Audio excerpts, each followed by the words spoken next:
Así mi ser se deleita en tu palabra, tu palabra, tu palabra.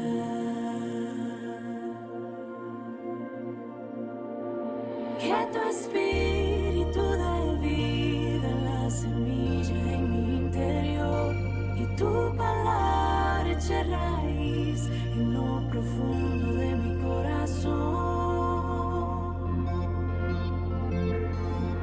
Manténme firme y arraigado en ti, Jesús, en tu amor. Toda mi vida rebosando de gratitud y adoración. Oh Jesús, el agua viva que me sacia, el deleite y el reposo de mi alma, de mi alma.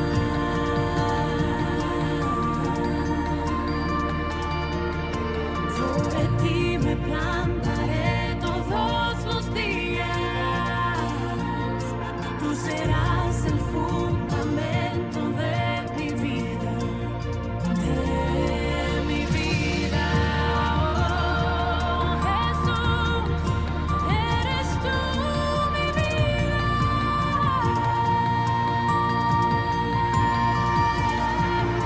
Manténme firme y arraigado en ti, Jesús, en tu amor.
Hola hermanos, muy buenos días, ¿cómo están?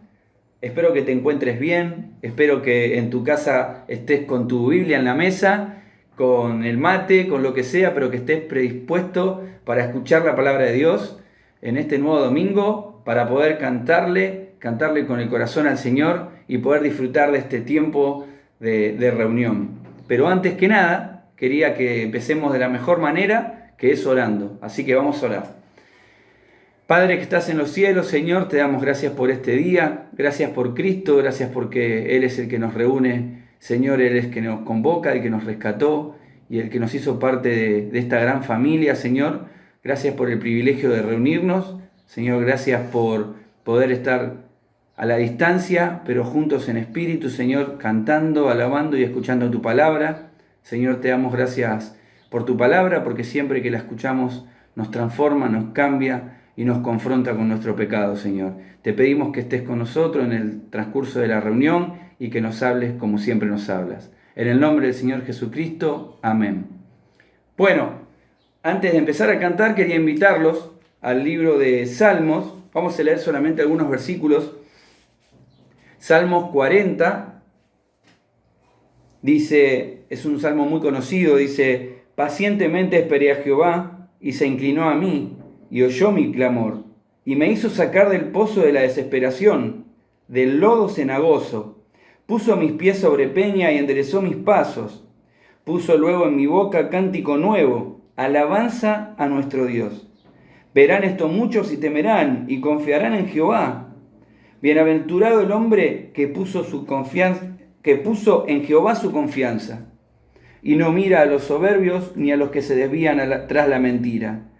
Y el versículo 5 me encanta, dice: has aumentado, oh Jehová, Dios mío, tus maravillas, y tus pensamientos para con nosotros no es posible contarlos ante ti. Si yo anunciare y hablare de ellos, no pueden ser enumerados. Y el versículo 16 y 17 dice: gócense y alégrense en ti todos los que te buscan, y digan siempre los que aman tu salvación: Jehová sea enaltecido. Aunque afligido yo y necesitado, Jehová pensará en mí. Mi ayuda y mi libertador eres tú, Dios mío, no te tardes. Qué hermoso salmo. Es un salmo que nos muestra de dónde nos sacó el Señor, de dónde estábamos, y pensaba que hoy muchas veces nos sentimos como en el lodo cenagoso, en donde la economía falla, no estamos bien, tenemos problemas de salud, estamos tristes por no poder vernos. Dice: gócense y alégrense en ti todos los que te buscan. Así que en este domingo podamos darnos cuenta de que nuestra alegría, nuestro gozo viene del Señor y de buscarlo a Él. Por eso los invito a que podamos cantar esta primera canción.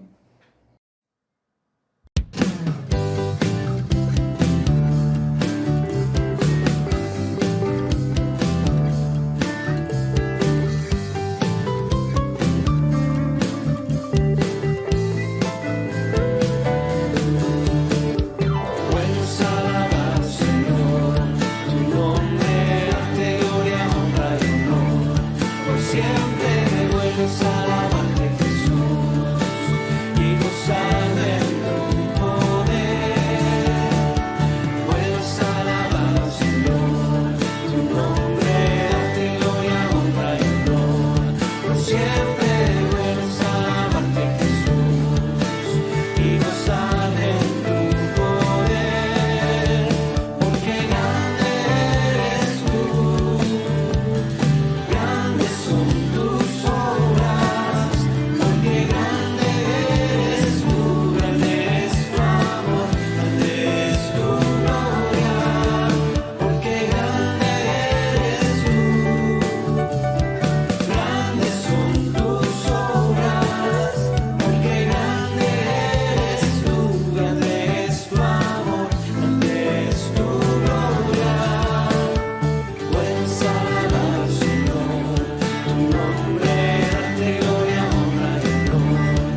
Bueno, y como dice la canción, bueno es alabar a Jehová.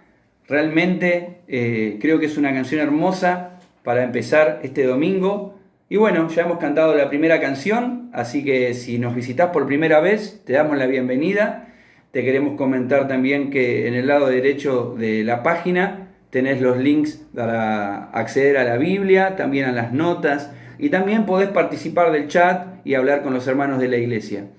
Ahora vamos a pasar a la segunda canción, que es El Dios que adoramos.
Bueno, muy bien. Y antes de cantar la tercera y última canción de esta hermosa reunión, de este hermoso domingo que Dios nos regala, algunos anuncios, algunos avisos.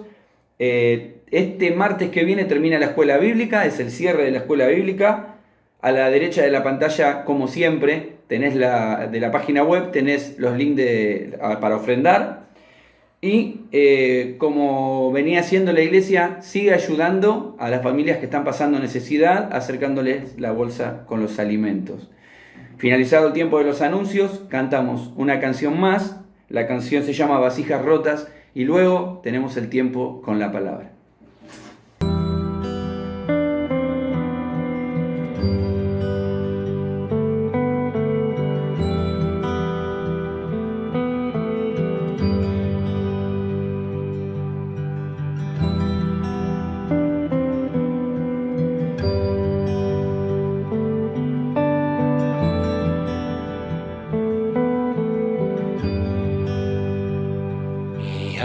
Estaba rota y herida, pero tu gracia la restauró. Manos vacías que tú llenaste, soy libre en ti, soy libre en ti. Sublime gracia del Señor, que un pecador salvó. Fui ciego, mas hoy veo yo, perdido y Él me halló. Ahora puedo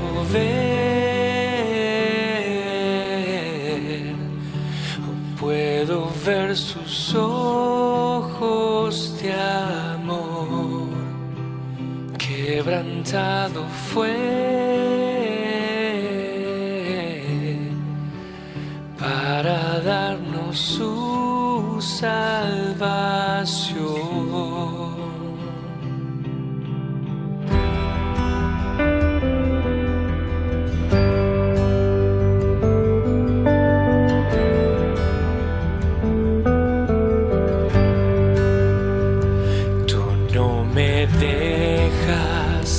Por mis fracasos, tú me aceptas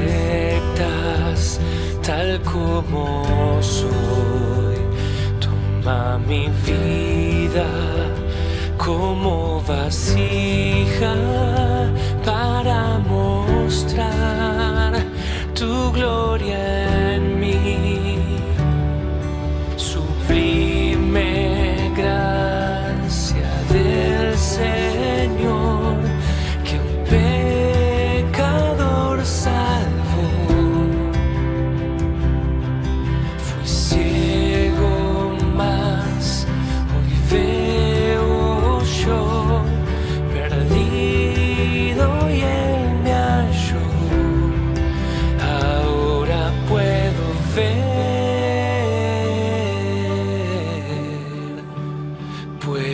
ver sus ojos de amor. Quebrantado fue para darnos su salvación.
Puedo ver sus ojos de amor, quebrantado fue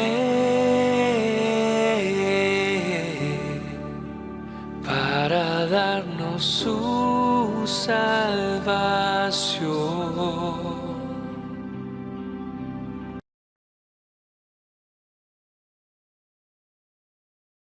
¿Cómo están, hermanos? Es un privilegio para mí compartir la palabra de Dios. Mientras van buscando el libro de Habacuc, y vos decís, uy, ¿dónde estaba Habacuc? Buscás en el índice, al lado de Miqueas, que Nahum, Sofonías, Abdías, Oseas, se te mezclan todos, ¿viste? No te acordás. Bueno, quizás evidencia un poquito cuánto nos falta a todos nosotros sumergirnos un poco más en estos profetas, especialmente los profetas menores. Hoy nos toca un tema difícil porque tenemos un corazón difícil y vivimos en una realidad difícil. Pero no hay nada difícil para Dios. Justamente Él va a usar su palabra para poder romper todas las estructuras que nosotros tenemos y hablarnos al corazón. Es un tema trascendente porque trasciende culturas, trasciende estratos sociales, trasciende tu experiencia en la fe, los conocimientos que has adquirido, tu experiencia. Existe dentro del cristianismo y fuera del cristianismo. Es el problema de las injusticias. Es el problema con el carácter justo de Dios. Quizás lo resumimos con una pregunta, ¿no? El ¿por qué? ¿Por qué pasan las cosas que pasan? ¿Por qué tenemos o vivimos en una situación tan difícil en nuestro país? ¿Por qué nuestros gobernantes son tan corruptos? ¿Por qué hay tantos niños que mueren de hambre? ¿Por qué, si Dios existe, y ahí viene esta realidad, ¿no? Esta cuestión paralela, por un lado las injusticias que vemos en el mundo y por otro lado lo trasladamos a Dios? ¿Por qué, si Dios existe, Él permite todas estas cosas? ¿Por qué permite el hambre en el mundo? ¿Por qué permite que pasemos necesidades? ¿Por qué permite Dios en la vida de un creyente o de una persona amada una enfermedad terrible? ¿Por qué Dios permite que se muera un niño o que pase por una situación terrible o por un abuso? ¿Por qué? Y no sabemos cómo conciliar. Y un gran signo de interrogación se abre en nuestra mente y en nuestro corazón que nos nubla un poco la vista de cómo es Dios. Por eso, de alguna manera u otra, somos todos teólogos.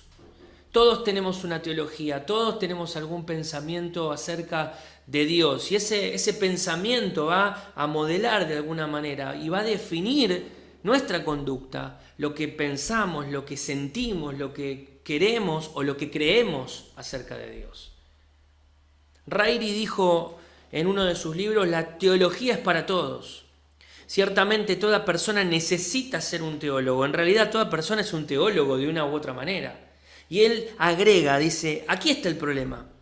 No hay nada malo con ser un teólogo profesional o académico o uno aficionado. Pero sí es malo ser un teólogo ignorante o descuidado. Por lo tanto, todos debemos estudiar teología. Claro, Rairi, que es un gran teólogo, un gran académico, está diciendo, miren, todos tenemos un pensamiento acerca de Dios y esos pensamientos se van a materializar en nuestra vida. Nuestra relación y forma de ver al mundo, nuestra forma de ver el dinero, nuestra forma de relacionarnos unos con otros, va a ser producto de nuestra teología. Nuestra vida cristiana va a ser producto de lo que pensamos o de la imagen que nosotros tenemos de Dios. Si tu visión de Dios y mi visión de Dios es que solamente Dios es un Dios severo y portate bien, pues fíjate lo que ves, porque Dios de arriba va a mandar un rayo y te va a calcinar. Muchos quizás han crecido en ese entorno. Y quizás tu vida va siendo moldeada o modelada por esta imagen de Dios, de esta severidad, de que Dios no perdona, de que Dios es implacable, y perdés de vista la gracia de Dios. Ahora, por ahí nos vamos para otro lado. Y por ahí pensamos que Dios es un Dios sumamente amoroso, es un Dios de paz, y es un Dios de tranquilidad, es un Dios que Dios tolera absolutamente todo. Claro, ese pensamiento y esa teología va a hacer que tu vida y mi vida sea un desastre. Va a hacer que todos estos estándares divinos vayan cayendo a una humanidad manchada de pecado, a un cristianismo lleno de grises, de tibieza espiritual. Entonces es muy importante la mirada que tenemos de Dios, y el mensaje de Dios habla de la justicia de Dios. Dios es un Dios justo, y yo quiero decirte para empezar, y me estoy mirando a mí mismo y estoy pensando mientras estoy hablando, no conocemos a Dios. Job dice, hemos conocido solamente el borde de su manto, hemos escuchado solamente un suspiro de él, no sabemos nada de Dios. Y pasan los años en la fe, y seguís estudiando la palabra y más te das cuenta de cuánto más te falta conocer a Dios. Y cuando pensaba que conocía algo, como Pablo, me di cuenta que no sabía nada. Y este es un recorrido en el cual estamos todos, donde vamos redescubriendo la persona de Dios y vamos sacando nuestras estructuras de cómo es Dios.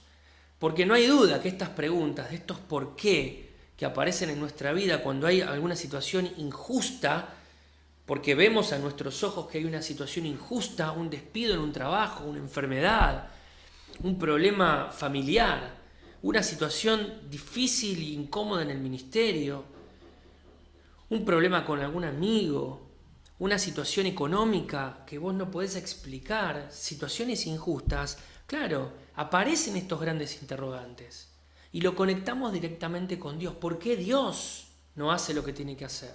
¿Por qué Dios, si es justo, por qué Dios, si Él dice que existe, por qué no actúa? De hecho, muchos de los ateos tienen en cuenta este problema del mal para sostener la inexistencia de Dios. Ahora, si bien este mensaje no está dedicado a poder argumentar y a poder pensar en que Dios sí existe, aunque haya mal en el mundo, es un punto importante y es un ancla que a veces tu corazón y mi corazón tiene y no nos deja avanzar. Y esa pregunta que aparece todo el tiempo, ¿por qué? ¿Por qué me pasa esto? ¿Por qué esta injusticia? ¿Por qué me trataron así si yo no les dije nada? No les hice nada y me sacaron, me trataron mal, no valoraron mi trabajo. Y todas estas preguntas van haciendo un cóctel un poco peligroso para nuestra vida de fe. Ahora, Habacuc tenía ese mismo conflicto. Conocemos poco de Habacuc. La verdad que no aparece en los escritos de los reyes o las crónicas. Sabemos que él estuvo, o su ministerio, compartiéndolo de acuerdo al mensaje que él da, junto con otros profetas preexílicos, como por ejemplo Nahum, como por ejemplo Sofonías, como por ejemplo Jeremías. Son profetas preexílicos porque van a dar una advertencia de algo que iba a venir después, que iba a ser el castigo de Dios a su pueblo.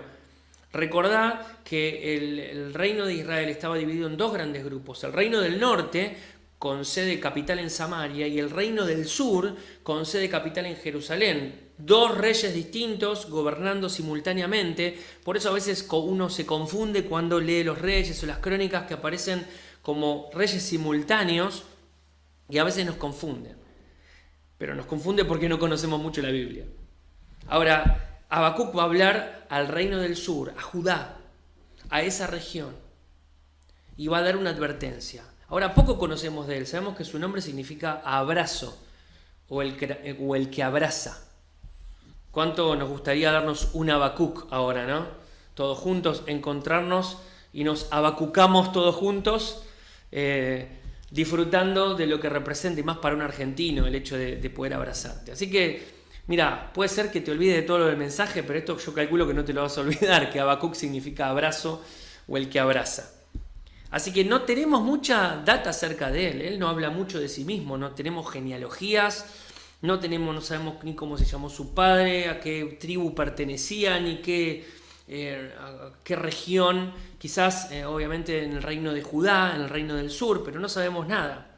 Podríamos ubicarlo entre el reinado de Josías y el reinado de Joaquín, en ese periodo donde Josías es un rey bueno que teme al Señor, y luego empiezan a sucederse reyes malos que van haciendo lo malo delante de los ojos de Dios, y Dios va a establecer sus juicios, y ante la desobediencia del pueblo viene el exilio a Babilonia. Así que esto es lo que podemos saber de Habacuc. Él va a hacer una especie de libro, una charla con Dios. Es una profecía distinta a las demás. Quizás ves a un profeta Jonás hablando a los ninivitas y diciéndoles la advertencia de Dios: si en 40 días no se arrepienten, Nínive será destruida. No es un mensaje directo para el pueblo de Israel, como lo hizo Jeremías, ¿no? Directamente hablando de la injusticia de Israel, hablando de la inmoralidad, y que no le hicieron caso y lo despreciaron y humillaron a este gran profeta.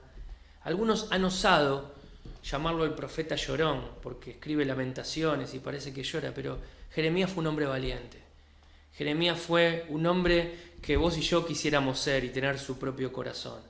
Ahora, de la misma manera, Habacuc va a escribir lo que va a escribir a través de un lamento, de una queja, y va a haber una progresión en el libro. Alguien dice que el libro de Habacuc comienza con un gran signo de interrogación y termina con un gran signo de admiración, un símbolo que alaba al Señor. Pero en el medio de eso hay un punto clave que vamos a compartir en un momento. Ahora, yo quiero que pienses en que Habacuc tenía las mismas preguntas y el mismo conflicto que vos y yo tenemos hoy. Ahora, cabe destacar que en el tiempo de Habacuc, Dios se había revelado de maneras distintas y había establecido pactos con el pueblo de Israel. Uno de esos pactos fue, por ejemplo, el pacto con Abraham, el pacto abrámico, donde Dios le promete a Abraham una gran nación, y que era una nación que iba a ser tan grande como las estrellas que estaban en el cielo, como la arena del mar, y que su nación iba a ser de bendición a las otras naciones. Así que por medio de esa promesa incondicional, Dios iba a sostener su fidelidad y su misericordia a través del tiempo con el pueblo de Israel. Fuera lo que fuera Israel, aparece siempre en la Escritura la palabra remanente, remanente, remanente. Aquellos que de esas generaciones injustas iban quedando y que Dios iba sosteniendo a lo largo del tiempo, hasta el día de hoy. Ahora, también Dios había establecido un pacto, el pacto mosaico. Y el pacto mosaico era un pacto condicional. Era un pacto que tenía como referencia a la ley de Dios. Y por medio de esa ley Dios iba a establecer ese pacto y esa referencia absoluta. Miren, ustedes van a ser bendecidos si se acomodan, si se amoldan, si obedecen a esta ley. Si ustedes no obedecen, van a ser castigados. Así que vemos claramente este patrón en el libro de los Jueces. Alguien lo llamó el espiral descendiente de pecado, ¿no? Como que hay un patrón que se va repitiendo. El pueblo de Israel hace lo malo, Dios ejecuta su juicio y esa cláusula se pone en actividad, esa cláusula de ese pacto mosaico se activa y claro, se prenden todas las luces. El pueblo de Israel desobedece, por lo tanto Dios debe castigarlos. ¿Y cómo los va a castigar? Con naciones extranjeras. Así que ves toda la historia de los jueces, ves no solamente la degradación moral del pueblo, sino aún así la degradación moral de los jueces. Porque ves a jueces que fueron incrédulos, terminando con el juez Sansón, que fue un verdadero desastre. De alguna manera el mensaje de los jueces es: no hay nadie que pueda liderar al pueblo de Israel, no hay ninguna persona humana, solamente el enviado de Dios, el ungido de Dios es el único que puede tener un reinado justo. Así que es una proyección al Mesías. Así que sobre la base de estos pactos, Dios va a tratar con su pueblo. Por eso el mensaje principal de Habacuc es un mensaje de advertencia. ¿Por qué? Miren que el pacto de Dios se va a cumplir. Miren que Dios va a ejecutar su juicio cuando nosotros desobedecemos a Dios. Y esto le genera a Habacuc una crisis interna que lo lleva a hablar con Dios.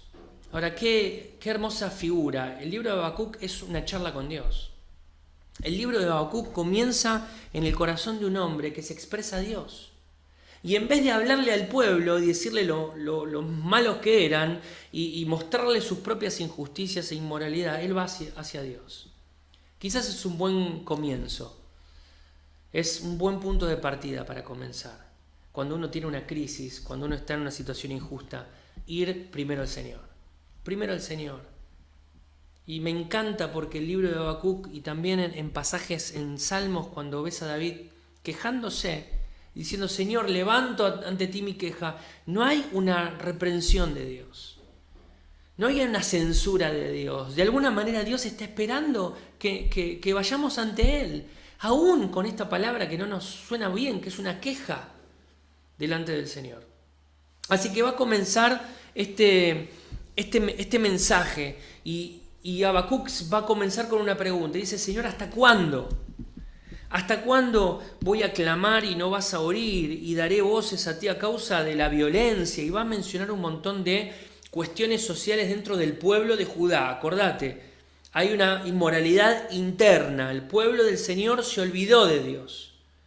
Dejó de tenerlo en sus caminos y abandonó este pacto que Dios había hecho con Dios. Y por lo tanto Dios debía castigarlo.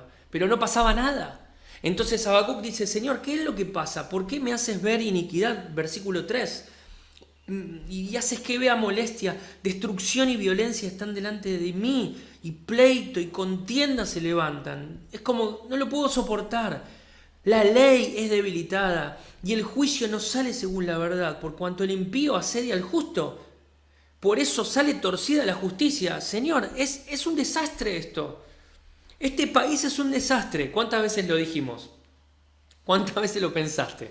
¿Cuántas veces fue parte de una discusión de WhatsApp o con algunos amigos? Me quiero ir de este país, no aguanto más. Fíjate lo que es. Inmoralidad, corrupción, la economía está totalmente destrozada. Por lo menos los que vivimos en Argentina. Quizás si vos estás viendo de otro lugar del mundo, no, sea otra tu experiencia, pero nosotros creo que todos vivimos en esta situación de injusticia social. Y él va a mencionar, por ejemplo, la violencia, ahí en el versículo 2, tiene que ver con una ruptura del orden divino, de una rebeldía, de un agravio establecido de una forma voluntaria. Habla de iniquidad, que es la característica de alguien que no tiene a Dios, que niega a Dios en su vida, que vive en un estado de rebeldía continua y de pecado continuo y no puede salirse de esa esfera. Es la realidad que vivimos hoy. Isaías 32:6 dice, porque el ruin hablará ruindades y su corazón fabricará iniquidad para cometer impiedad y para hablar escarnio contra Jehová, dejando vacía el alma hambrienta y quitando la bebida al sediento. Esta es la otra figura que Isaías coloca. Ahora también dice molestia. La molestia es algo que daña, es un infortunio, es una pena, tiene que ver con los problemas y los sufrimientos que vienen acerca o a causa del pecado. Y también va a decir, hay destrucción, y esto es una connotación de furia y de violencia física. Hay pleitos, hay continuos conflictos. ¿Te consideras una persona conflictiva? ¿Te consideras alguien que es difícil abordar porque cada cosita es un problema? Bueno, imagínate en donde toda una sociedad es así. Dice, son conflictivos, hay contiendas continuas, peleas. Y esto ha llegado aún a la corte, ha llegado ante lo que parecía intocable, que era la justicia.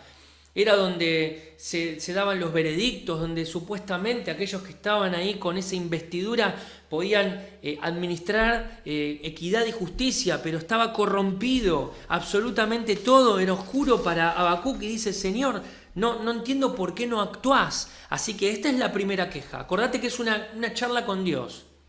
Habacuc hace esta primera queja, habla sobre la injusticia, la idolatría en el pueblo de Dios y un liderazgo corrupto. Así que tenían problemas, Habacuc, con los tiempos de Dios.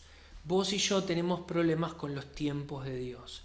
No podemos evitar tener un reloj ahí adelantado y continuamente esperando que Dios actúe en el momento que nosotros queremos. y no podemos esperar, no nos impacienta cómo Dios no actúa con justicia en esta situación que me hicieron en el trabajo, en esta situación que tuve que vivir en mi familia. ¿Por qué, Señor, no actuás? ¿Por qué no haces justicia? ¿Por qué yo tengo que estar esperando? ¿Por qué las personas me tratan de esta manera? ¿Por qué me dejaron a un lado? ¿Por qué tengo que vivir, Señor? Y veo que no pasa nada, que no actuás.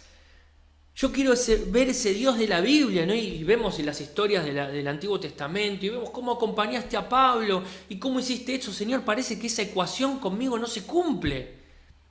Y empezamos a elaborar esta pregunta, Señor, ¿hasta cuándo? Porque tenemos problemas con los tiempos de Dios. David pasó también por esta situación. En el Salmo 82, voy a leer la versión NTV, dice: Dios preside la corte de los cielos.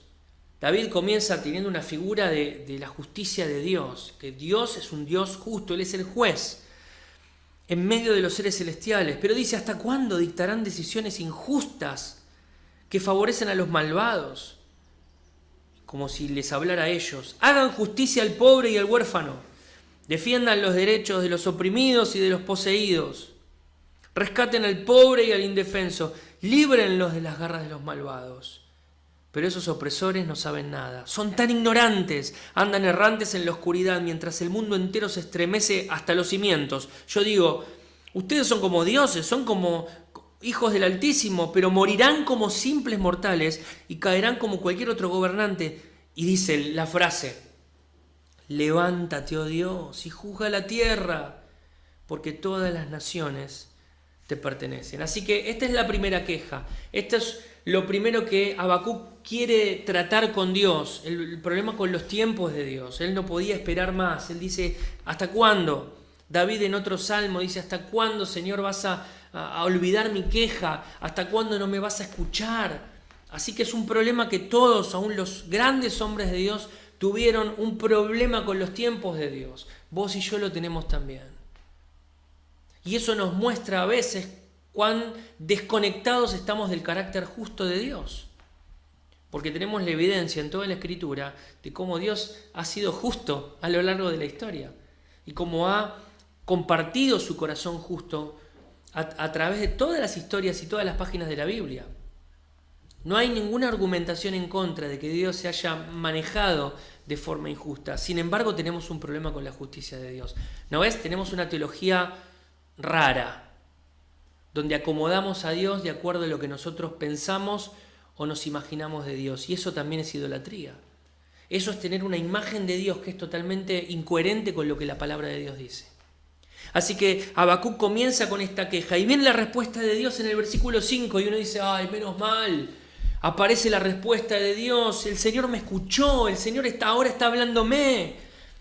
Este problema del tiempo se terminó. Mi problema era que Dios no me escuchaba, que no me respondía, y ahora me responde el Señor y me va a decir lo que quiero escuchar. Y me va a decir que Él va a hacer justicia, y me va a decir que sus siervos van a ser levantados, y me va a dejar de mostrar toda esta imagen injusta, y voy a ver santidad, y voy a ver servicio a Dios, y el servicio del templo va a florecer, y las tribus de Israel van a compartir juntas. Claro, imagínate en el diario en su cabeza. Pero Dios le responde otra cosa. Versículo 5.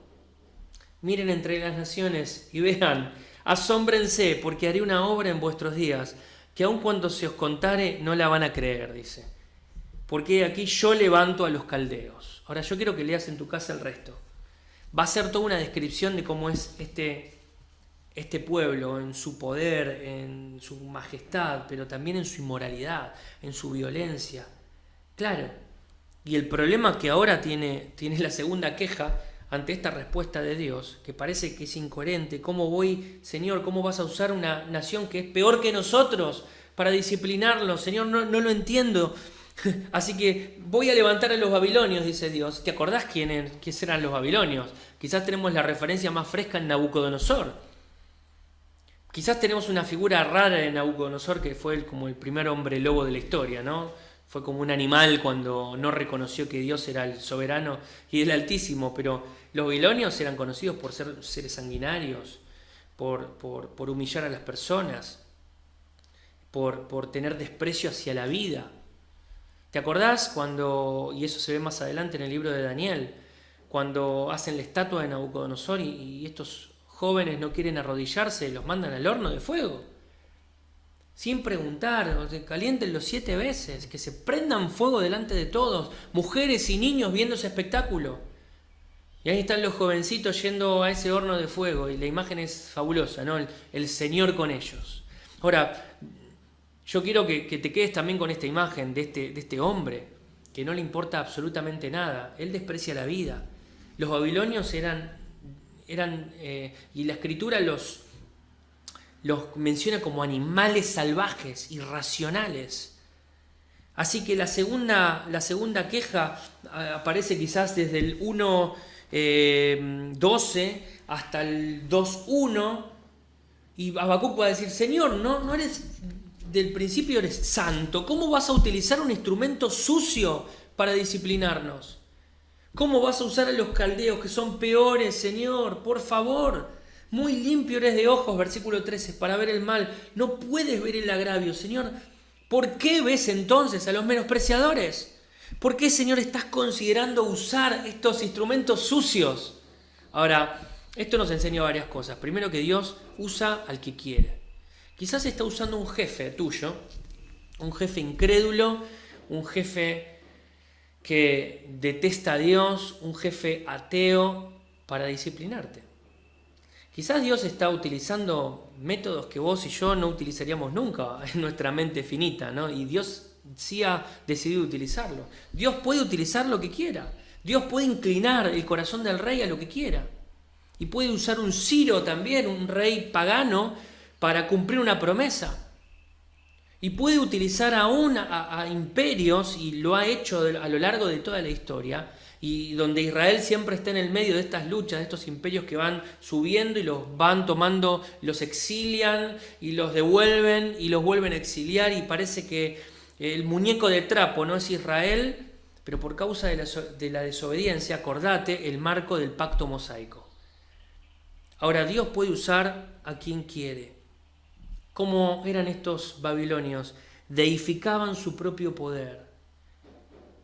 Ellos alababan su majestuosidad bélica, sus ejércitos, sus caballos. Ellos también degradaban a las personas. Ahí Habacuc va a decir, son como los peces que son sacados de las personas y son cazados como peces, como seres inanimados, como seres que no tienen valor. Pero también devoran a las naciones, destruyen todo lo que tiene a su mano, mujeres, niños, ancianos, no tienen piedad, Señor. ¿Cómo podés usarlos? Ahora, todos tenemos también problemas con los métodos de Dios. Si buscas referencias en la Biblia, hay un montón. Por ejemplo, lo tenés ahí cerquita, al profeta Jonás. Jonás tenía un problema con los métodos de Dios, por eso se escapó. Él dijo: Señor, ¿cómo los ninivitas también, estas naciones totalmente sanguinarias y violentas, cómo nos hicieron tanto mal durante tantos años? Señor, ¿cómo vos podés usar esta nación? ¿Cómo, Señor, podemos darles salvación? ¿Cómo yo tengo que ir a darles un mensaje? Quizás se arrepienten. Yo no quiero que se arrepientan, Señor. Yo quiero que haga justicia. Claro, y tenemos este conflicto todo el tiempo con la justicia de Dios. Y Dios le dice: yo quiero que vayas a Nínive, que prediques y que pregones contra ella. Y ahí lo tenés a Jonás hablando un mensaje malo y corto. Un mensaje que uno pudiera decir: es el peor mensaje que escuché en mi vida, el más corto, el más insignificante, y se convirtieron todos. Y ahí Jonás, ahí en un cóctel raro en sus pensamientos, no puede entender cómo ellos se convirtieron. Y no puede entender cómo Dios lo haya usado a él para poder traer salvación a otros. Quizás estás pasando por un momento difícil y Dios quiere que seas Jonás. Qué difícil, ¿eh? Qué difícil es ser Jonás. Quizás no sea fácil criticarlo. Y le contamos a nuestros hijos: ¿sabes que fue un desobediente y se fue para Tarsis, y tomando un barco se fue para otro lado? Y es verdad. Pero en algún punto todos somos Jonás. Y todos somos así. Queremos que Dios haga justicia, que Dios castigue. Y tenemos eso en nuestro interior. Y es parte de nuestra imagen de Dios. que fuimos creados a imagen de Dios, tenemos ese grado de búsqueda de justicia. Y nuestro corazón ha sido regenerado y somos hijos de Dios. Y hay esta necesidad de que la justicia de Dios se aplique. Sin embargo, nadie quiere ser Jonás. Nadie quiere ser un medio de gracia, un medio de misericordia, para personas que quizás a nuestro entender no se lo merecen. ¿Cuántas veces pensaste? Yo lo he pensado muchas veces. Y me avergüenza pensarlo o decirlo. Que digo, no, a este no le voy a predicar. Que cambie la actitud que tiene conmigo y bueno, quizás después les predico. Tenemos esta actitud que tiene Jonás. No tenemos naves para irnos, nos vamos en nuestra mente. Nos tomamos el barco y nos vamos para otro lado. Tenemos problemas con los métodos de Dios. Pienso en la súplica de Pablo en 2 Corintios 12. Lo quiero hacer rápido porque quiero ir terminando y quiero ir llevando a la conclusión. El Señor le había mostrado una revelación. Él había sido ascendido al tercer cielo. Y dice, yo me quedé pasmado. No hay palabras que pueda escribir que son palabras inefables lo que vi en el cielo. Casi no me da el cerebro para explicarlo. Pero dice, para que estas visiones sobrenaturales que tuve acerca de la gloria del Señor no me ensoberbezca, no me enaltezca, el Señor me clavó un aguijón. Un enviado de Satanás, como que Dios va permitiendo en su soberanía, aunque el enemigo genere molestia. Ahora sabemos, dice que es un aguijón en la carne, y la palabra aguijón puede traducirse ahí en 2 Corintios 12, 7 al 9, como una espina, como algo muy pequeñito, o también como algo muy, muy, muy grande, como una estaca clavada. El énfasis no está en el tamaño del objeto, sino en lo que genera, en lo agudo del dolor. Y ahí Pablo está diciendo, yo estoy sintiendo un gran dolor, quizás era un problema físico, no lo sabemos, pero quizás era un problema espiritual, era un problema que le saltaba la carne, ¿no? Como decimos. Era un problema que atentaba contra su orgullo. Era un problema que quizás una persona, quizás de estos eruditos que estaban en Corinto, que lo criticaban de su ministerio, que quizás era una persona que consistentemente y todo el tiempo lo estaba criticando, no lo sabemos. La cuestión es que él dice, Señor, sacame esto no me deja crecer, Señor, no me deja caminar, no me deja correr la carrera, tengo una espina, no puedo correr. Y el Señor le dice, y he rogado 3 veces, bástate mi gracia. Y uno dice, Señor, pero ¿cómo puede ser? Es Pablo, es el siervo tuyo, es el apóstol a los gentiles. Señor, liberale la carga para que pueda correr más rápido, para que pueda hacer mejor la tarea, para que sea mejor apóstol. Sin embargo, el Señor en su metodología divina, Él dice, no, es necesario que tenga una espina, es necesario que corra más lento, es necesario que pase por un sufrimiento para que su corazón sea moldeado. Y decimos, Señor, no entiendo tu metodología. Y por eso cuando tenemos una prueba y no podemos explicarlo, decimos, Señor, esto es consecuencia de mi pecado. Señor, ¿qué es esto? No entiendo por qué perdí este trabajo justamente ahora. O por qué me pasó esto en mi familia. O por qué, Señor, esta enfermedad. No lo puedo entender, es un aguijón en la carne. Y el Señor dice, bástate mi gracia. Claro, acá es donde nuestras palabras terminan, ¿no? Porque es fácil decirlo. Y Pablo dice, lo escribe y termina diciendo, yo prefiero ser débil, porque de esa manera la fortaleza que aflora en mí no es la mía, es la de Cristo. Ahora también alguien que tuvo problemas con la metodología fue Pedro. Ahí en Hechos capítulo 10, versículo 15, cuando ahí estaba en el techo de la casa y estaba orando, y Dios estaba trabajando en Cornelio simultáneamente, en su corazón, en la necesidad de su salvación, Dios pensó en Pedro, justo en Pedro, Señor. Era un hombre asociado ahí con la ley, celoso de la ley, y celoso de Dios, y temeroso de Dios, más allá de sus problemas y sus conflictos que conocemos, ¿no? Como él le negó al Señor y la incredulidad muchas veces. Pero acá lo vemos orando, buscando la dirección de Dios. Señor, ¿a dónde tengo que ir a predicar, Señor?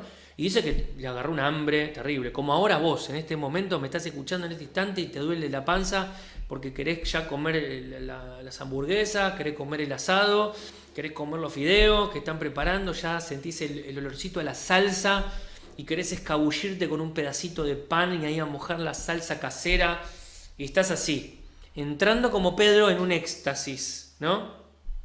Quizás vos me estás viendo ahí por la pantalla y en vez de verme a mí, ves a un pollo gigante, o un pavo, no, mejor dicho, ¿no? Un ternero, y porque tenés un hambre terrible. Claro, el Señor utiliza esa necesidad física y baja un lienzo en su éxtasis, en su visión, donde ve un montón de animales que ceremonialmente eran impuros. Así que el Señor le dice, hago énfasis en esto, el Señor le dice, Pedro, mata y come. Claro, no, el Señor no vino a solucionar el problema del hambre. Él tenía un conflicto con la metodología de Dios. Y él tenía problemas con esta salvación que se iba a abrir a los gentiles. Y Dios va a usar una imagen didáctica increíble, la comida. Y va a decir, Pedro, ¿tenés hambre? Come. Señor, ¿cómo voy a comer esto? Señor, no. Una contradicción increíble, ¿no? Que eso da para otro mensaje. Señor, no, ¿cómo voy a comer de esto? Esto es inmundo.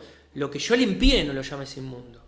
O sea, Dios le estaba trasladando que piense en el pueblo gentil, no como personas inmundas, no como personas alejadas de los propósitos de Dios, sino como sus futuros hermanos. Y ahí Dios conecta estos dos puntos, ¿no? Cornelio y su familia con el apóstol Pedro, un judío y un gentil, los dos unidos en una reunión íntima. Y es algo increíble, ¿no? La imagen. Pero Pedro tuvo problemas con la metodología de Dios. Tenemos conflictos continuos con cómo Dios es, porque no le conocemos. Porque pensamos que conocemos que Dios es justo, pero no lo conocemos. Porque criticamos sus tiempos, porque criticamos sus propósitos, su metodología de cómo Dios hace las cosas. Y nos genera una crisis de fe y nos generan preguntas en nuestro corazón. Ahora, el Señor va a hablarle a Habacuc y va a decir, va a dar una radiografía de este pueblo, de esta nación incrédula Babilonia. Ahí a partir del capítulo 3, cómo ellos eran, versículos del 6 al 9, que yo no sé si es esa misma. Capítulo 2, perdón, va a hablar sobre la respuesta de Dios, o nuevamente, y va a decir, estos son los babilonios, pero yo voy a decretar contra ellos un castigo. O sea, yo voy a aplicar mi justicia ante ellos también. Así como la estoy aplicando ahora a mi pueblo, a la tribu de Judá, o sea, a la región Judá, al reino del sur, también voy a ejecutar mi juicio con estas naciones, con esta Babilonia. Así que va a hablar y va a mencionar como una especie de decreto con ayes, como diciendo, ay de ti por esto, ay de ti por esto, ay de ti por esto. Y va a hablar de la economía injusta, de los métodos deshonestos, de la codicia extrema, de la esclavitud, del abuso a las personas, de la violencia, de las amenazas, del liderazgo irresponsable, de su extremada idolatría. Así que el Señor va a establecer una especie de pacto con Habacuc y va a decir, miren, esto va a terminar. Esto no es un ciclo indefinido de pecado donde yo voy a ir castigando a estas naciones. Y por eso aparece el capítulo 3. El capítulo 3 cambia totalmente, hasta cambia la estructura. Es como una especie de salmo, es una canción que Habacuc va a componer. Ahora, acordate cómo empezó el libro. Empezó con una queja. ¿Hasta cuándo, Señor? Con preguntas, con interrogantes. Ahora termina con un signo de admiración. Una canción de alabanza. Una canción que va a declarar que algo había pasado en el corazón de Habacuc. Señor, actúa en el presente, dice. He oído tu palabra y temí, dice el versículo 2 del capítulo 3. Oh Jehová, aviva tu obra en medio de los tiempos. En medio de los tiempos hazla conocer, en la ira acuérdate de la misericordia. Y vos decís, pero ¿qué pasó en el corazón de Habacuc? ¿Qué hubo? ¿Qué fue lo que cambió esta mirada de crítica, de preguntas, aún desde su sinceridad ante Dios? ¿Qué fue lo que le pasó? ¿En qué momento se transformó Habacuc y yo no me di cuenta? Porque de hecho, en los versículos anteriores, él va a dar estos ayes y el Señor va a establecer este juicio venidero hacia Babilonia. y cómo eres el carácter de esta nación. Y en el versículo 20, como dándole un cierre, mas Jehová está en su santo templo, él gobierna, calle delante de él toda la tierra. Habacuc, no te entiendo. ¿Qué te pasó? ¿Qué es lo que pasó en el medio? Pasó Habacuc 2:4. Este es el texto central del libro de Habacuc. Y dice: he aquí que aquel cuya alma no es recta se enorgullece, mas el justo por su fe vivirá. No sé si lo tengo en otra versión, te lo quiero leer en la versión NTV. Y dice: mira, los orgullosos confían en sí mismos y sus vidas están torcidas, pero el justo vivirá por su fidelidad a Dios. Hay una vida que hay que ser vivida por fe. Habacuc es el libro de la fe. Ahora, no es casualidad que en los 3 libros del Nuevo Testamento con más carga teológica sean Romanos, Gálatas y Hebreos. Y no es casualidad que en esos libros con una alta carga teológica hayan tomado este pasaje. De hecho, es un pasaje tan extraordinario que fue el que le cambió la vida a Martín Lutero, que fue el que se encontró este texto, ¿no? El justo vivirá por su fe. Él lo vio escrito por Pablo en Romanos y eso le cambió su perspectiva de su vida. Una vida totalmente religiosa, una vida totalmente ajustada a cuestiones de autojusticia. Él se dio cuenta que era una justicia que no era de él y que tenía que apropiarse por fe de una justicia que era de Dios. Y que el medio, el canal por lo cual uno podía hacer esa justicia de Dios, no era por mérito propio, no era por un esfuerzo personal, ni siquiera por la religión, sino era por la fe en Cristo. Ahora, Habacuc escribe cientos de años antes. Y él va a llegar a esta conclusión, que hay un camino de fe, hay un proceso en la vida de la persona donde cruza la fe y donde el propósito de Dios es formar este carácter de fe. Siempre la Biblia habló de fe. Abraham fue justificado por la fe. La salvación siempre fue por la fe, no es que en el Antiguo Testamento la salvación fue por obras. Siempre la salvación fue y será por fe. Una fe con una mirada hacia adelante, como en el Antiguo Testamento, mirando a aquel que iba a hacer el cumplimiento de la justicia de Dios, o sea, la mirada hacia el Mesías, o nosotros que miramos hacia atrás y miramos la cruz de Cristo, el Mesías enviado por Dios, aquel que hizo justicia y que imputó su justicia en nosotros y nuestra injusticia fue colocada en Él. Ahora, Habacuc, dentro de todo este embrollo, ¿no?, que hay en el corazón de las personas, de la injusticia social, de que pareciera que Dios no actúa, de que Dios va a utilizar métodos extraños para mí, va a usar un pueblo totalmente pecador y pagano para disciplinar a su pueblo. Pero ahí Dios, en medio de todo eso, va a hablar de la fe. Y Habacuc va a hacer este cambio como una bisagra, porque él entiende este camino necesario de la fe. De vivir sabiendo y confiando en quién es Dios y no mirando las circunstancias. Porque si yo te digo y te pregunto, y le hablo quizás a los argentinos, ¿vos pensás que esto va a cambiar? ¿Que esto va a mejorar? ¿Vos pensás que hay que pintarse la cara color esperanza? Esto no va a cambiar. La palabra de Dios habla de que el pecado trae más degradación y degradación y degradación. Y a nivel mundial también.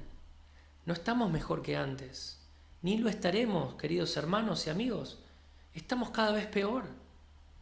Estamos más alejados de Dios. Vemos una realidad totalmente más ajena, quitando de la escena a Dios.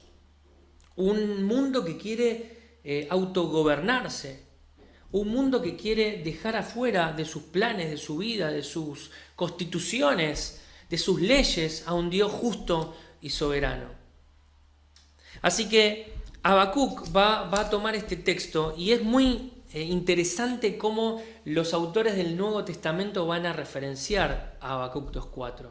Así que tenés 3 referencias, mencionamos. Una está en Romanos y Pablo va en Romanos a enfatizar la palabra justo. Y dice el texto, porque en el Evangelio la justicia de Dios se revela por fe y para fe, como está escrito. Y ahí va a mencionar el texto de Habacuc. Mas el justo, por la fe, vivirá. Así que Pablo en el texto de Romanos va a enfatizar la palabra justo. Él de alguna manera te está diciendo, no soy yo, es Él. Esto es lo que descubrió Martín Lutero. Él dijo, no está en mí la justicia. No es ser un mejor monje, no es leer la Biblia todo el día, no es buscar desesperadamente el favor de Dios y un mejoramiento personal. No es estar un poco mejor en mi estatus moral. Se trata de Él, se trata de su justicia, se trata de su carácter justo. Y esto es lo que Él descubrió y generó una explosión en la Reforma Protestante. Hoy por hoy nosotros tenemos esta libertad y tenemos la palabra y tenemos tantas cosas porque este hombre descubrió a Habacuc.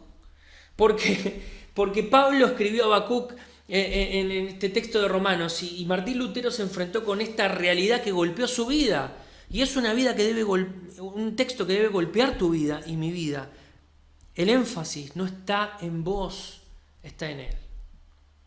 Así que esto es lo primero que tenemos que entender. No es una cuestión de una justicia personal. No es un modelo de justicia que nosotros tengamos. Tiene que ver con que Dios es justo, con que Él es justicia, con que Jesucristo cumplió toda justicia para que nosotros podamos ser justamente justificados. Así que Romanos 1:17 va a enfatizar la palabra justo. Alguien dice, Matthew Henry dice en su comentario, se ve claramente que la justicia de Dios es su actividad salvadora al ser satisfecha por la obra del Calvario. Hace que su infinito amor se desborde sin obstáculo hacia nosotros, con lo que su santidad queda completamente a salvo. No es esta justicia de Dios la que se nos impulsa en la justificación, sino la justicia de Cristo, quien cumplió perfectamente toda justicia en su vida y en su muerte, ofreciéndose a Dios en holocausto como nuestro representante y en expiación por el pecado como nuestro sustituto. Así que esta fe es una fe que restaura la vida, es una fe que restaura las relaciones. Cuando vos confías en que no sos vos, es el Señor, que Él es justo, que Él es el que va a cumplir sus promesas, el que Él nos da de su gracia, el que Él restaura la vida. Hay personas que viven tratando de agradar a Dios continuamente y se sienten frustrados porque parece que no llegan. Él es justo y su justicia ha sido imputada a nosotros. Así que viene el segundo texto, Gálatas 3:11. Es una fe que va a reorganizar la vida. No es la ley, dice Gálatas, es fe.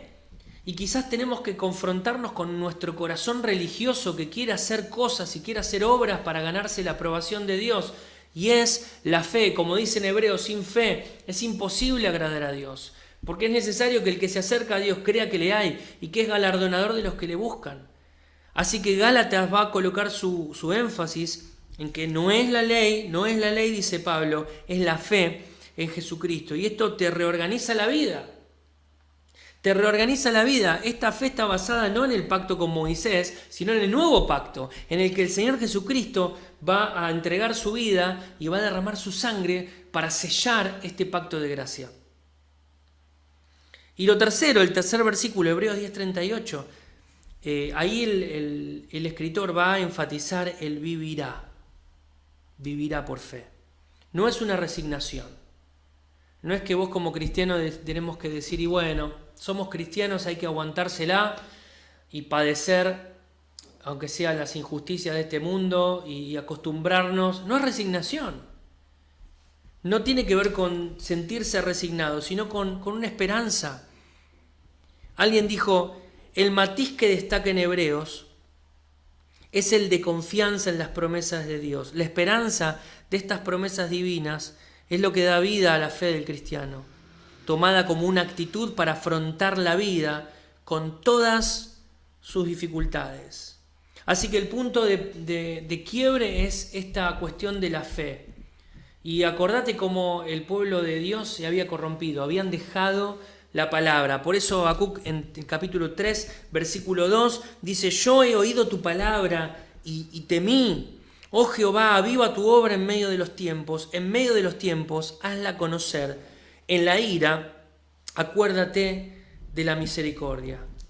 Hay mucho más para decir. Yo me quedé sin tiempo y tengo mucha información para compartirles. Pero saben, me pensaba en esto. ¿Cómo reaccionar cuando estás con un tiempo de injusticia? ¿Qué debe hacer un cristiano cuando está padeciendo injustamente? ¿Saben? Me viene a la mente un texto ahí en Pedro, el capítulo 1, cuando habla que para esto fuimos llamados, porque dice también Cristo padeció por nosotros, dejándonos ejemplo para que sigamos sus pisadas.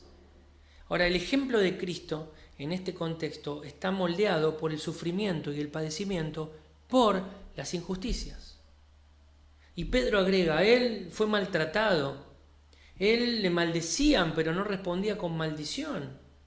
Lo amenazaban, él no amenazaba, lo escupían, lo maltrataron injustamente. Si hablas de injusticia, el evento más injusto de toda la humanidad es el enjuiciamiento de Jesús y la muerte de Jesús. Y Pedro dice, fue el justo por los injustos para llevarnos a Dios. Si hablamos de injusticia, la muerte de Cristo fue injusta. El enjuiciamiento de Cristo fue injusto. Testigos falsos lo acusaron de cosas que él no cometió. A lo suyo vino y no le recibieron.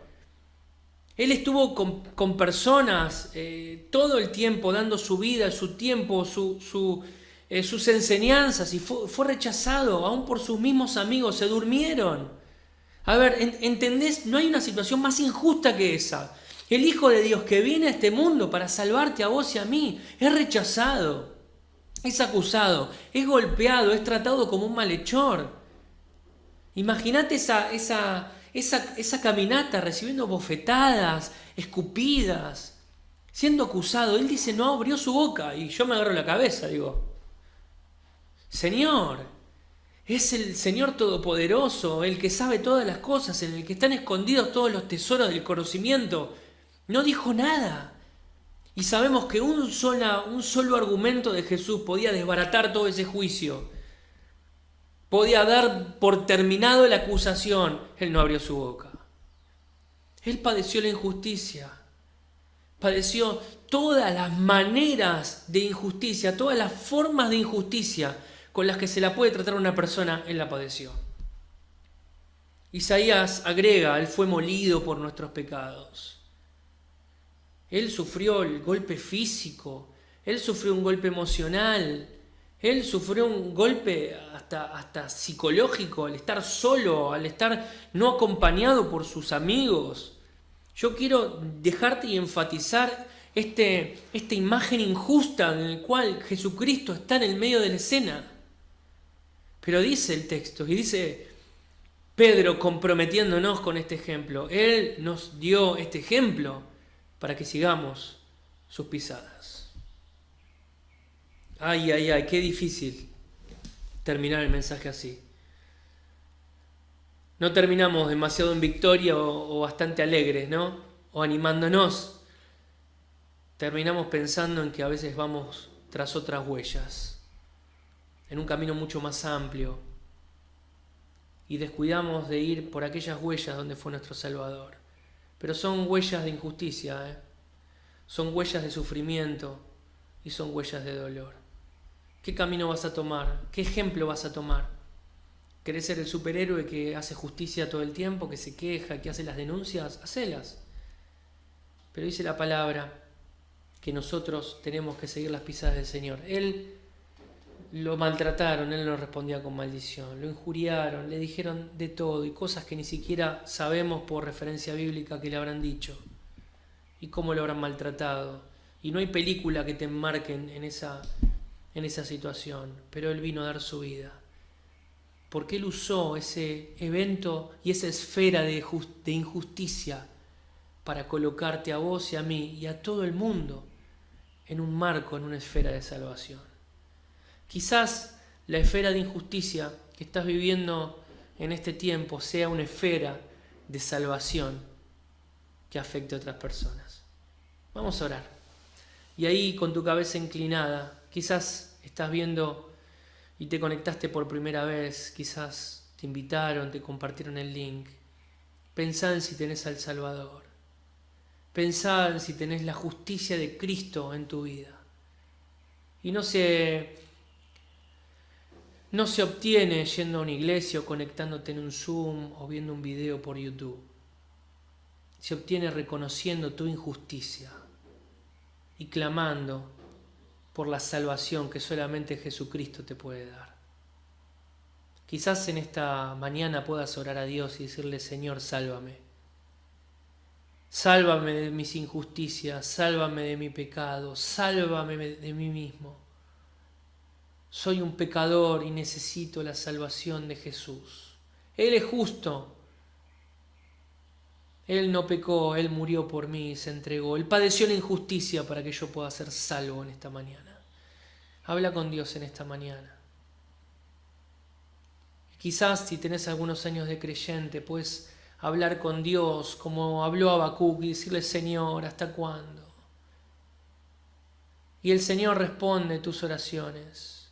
El Señor está escuchando tu queja, tu clamor. Él conoce tu condición. Él se acuerda de que somos polvo.